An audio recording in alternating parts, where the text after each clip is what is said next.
I thank you for joining me. I'm going to be reading the Earth Class Notes, written by the 12th Apostle, entitled The Number of Man. Very recently, at the top of the third heaven, our great God of unconditional love freely gave to Lucifer and all the angels the very thing that caused the former slanderer of God and deceiver of humanity to rebel in the beginning. A soul possessing the 12 unlimited abilities like God's and humanity's. Because of Lucifer's immediate repentance, when he finally was presented with the understandable truth of God's unconditional love for him, and Lucifer and his former fallen descendants joyfully volunteering to restore the destruction they caused so very long ago, by this they proved themselves worthy to God, through his continuing justice, to give to all angels the great blessing that humanity has carelessly squandered for so many generations.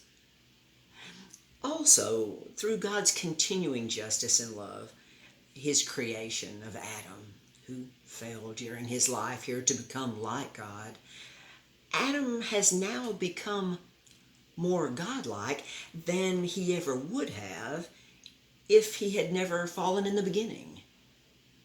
How is this possible?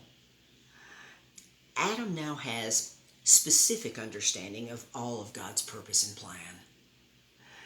None of the Bible writers understood this, as most still don't today, and are under the illusion that God wrote the Bible, or told chosen men what to write over a period of years, with neither of these assumptions being true.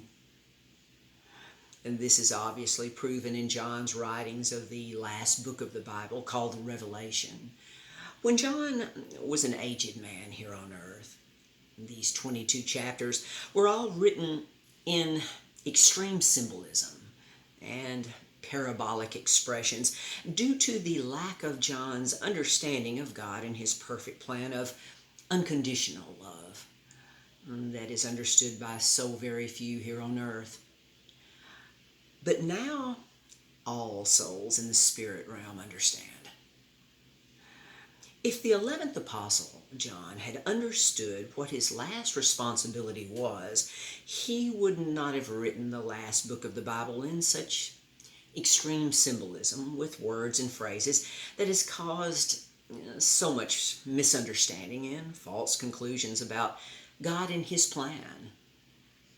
God desires for all human souls to function like his, through the greatest power there is, unconditional love.